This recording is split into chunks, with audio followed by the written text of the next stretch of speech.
São vários projetos circulando na Câmara dos Deputados. A gente está até procurando agora entrar lá no Poder 360 para a gente acompanhar e ir informando você. Tem um projeto de lei que determina o seguinte: negação de liberdade provisória para pessoa acusada de violência contra a mulher. Então, quando chegar na ausência de custódia, o cidadão vai continuar preso, não vai ser liberado na agência de custódia. É isso que diz o projeto. Bom, qual é o impacto que isso provoca do direito de uma maneira geral? Dr. Rafael Paiva, advogado criminalista, professor de Direito Penal, está aqui conosco. Dr. Rafael Paiva, muito obrigado por atender aqui o Jornal Nova Brasil. Bom dia a todos, bom dia, Heródoto. É um prazer estar aqui novamente com vocês. Muito grato. Doutor Rafael, e aí, qual é o impacto que esse projeto, se for à frente, pode provocar?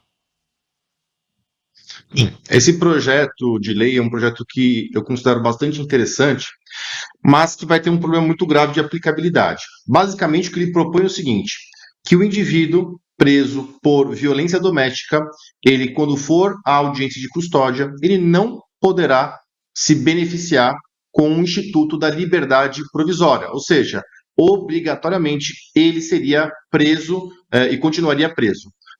Esse projeto é um projeto que nós já tivemos outros parecidos aqui na nossa legislação, com outros tipos de crime, como, por exemplo, a lei de drogas, que também prevê no seu texto a impossibilidade de concessão da liberdade provisória, e foi declarado inconstitucional pelo STF. Ou seja, se esse projeto for aprovado, vier a ser sancionado pelo presidente Lula, ele tende a ser declarado inconstitucional pelo STF e não ter aplicabilidade.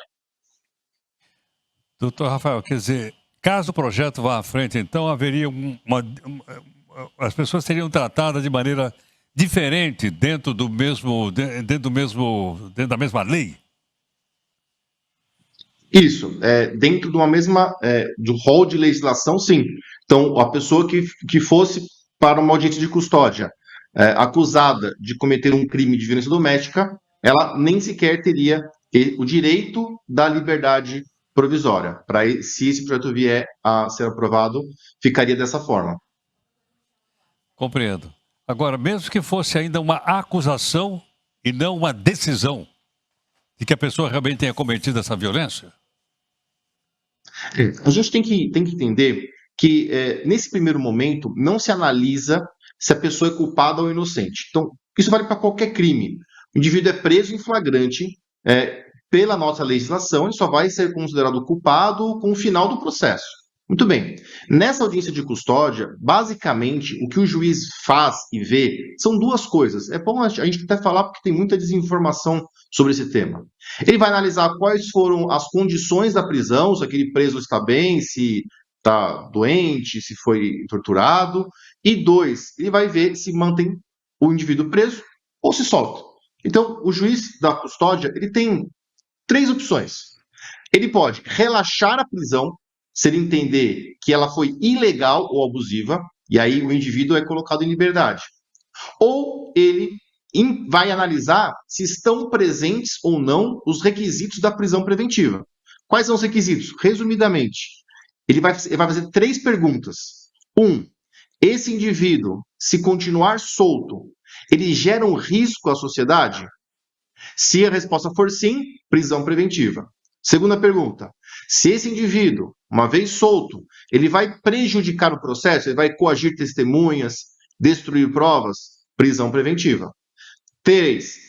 Esse indivíduo, se permanecer solto durante o processo, ele pode fugir da aplicação da lei? Ou seja, se ele vier a ser condenado, ele pode fugir do país, ele pode se esconder? Se o juiz responder sim a qualquer uma dessas três perguntas, ele vai, então, decretar a prisão preventiva. O indivíduo fica preso. Se o juiz responder não a todas essas três perguntas, a consequência é a liberdade provisória. Então, o indivíduo é colocado em liberdade para responder ao processo de liberdade. Não tem nada a ver com o mérito do processo, tem a ver com a cautelaridade, se ele pode responder preso ou solto. Caso o projeto, então, vá à frente, ele está excluído de tudo isso. Chegou lá, ele vai continuar preso. Sim, se esse projeto vier a ser aprovado, essa será a consequência. Mas, Heródoto, esse tipo de projeto, apesar de eu entender a importância dele, ele é importante mesmo, ele fadado ao fracasso jurídico, porque o STF já há décadas, veja, a lei de drogas é de 2006, nós estamos em 2025, são 19 anos, o STF já tem esse entendimento firmado de que esse tipo de dispositivo, proibindo genericamente um benefício, ele é inconstitucional porque ele viola diversos princípios da nossa Constituição.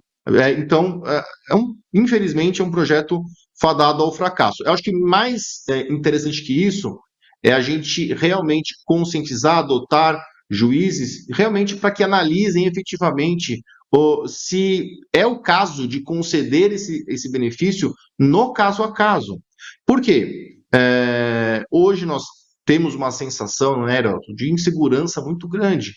Então, essa sensação de insegurança justifica projetos como esses, que a gente sabe que juridicamente não terão aplicabilidade. Então, se os juízes começarem realmente a se debruçar sobre essas análises e mantiverem presos pessoas que precisam continuar presas, eu acho que a gente vai começar a virar um pouco esse jogo e perder um pouco dessa sensação de impunidade que é tão grande e aumenta cada vez mais e acaba assolando muito a nossa sociedade. Rafael, um projeto como esse pode ser qualificado como sendo um populismo penal? De certa forma, sim. De certa forma, sim.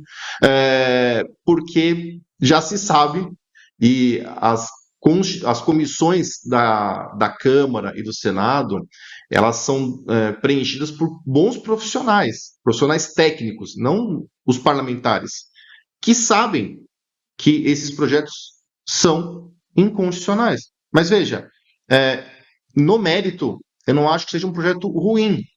O problema é que a gente tem uma previsibilidade de que é um trabalho jogado na lata do lixo.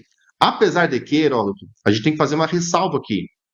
Apesar desse ser o entendimento consolidado do STF, e há uma tendência gigantesca de declarar o projeto inconstitucional, o STF ele é mutável, o entendimento dele é mutável. Então, evidentemente que pode ser que num dado momento esse entendimento mude, né? E é justamente para isso que serve um órgão judiciário, Perfeito. que é justamente para interpretar essas leis e entender se são aplicáveis ou não.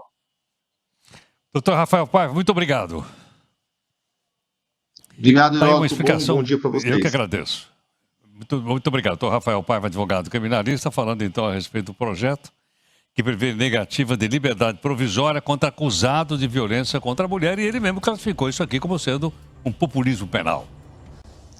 De certa forma, sim. De certa forma, sim. 4, você está aqui acompanhando as notícias mais importantes dessa manhã.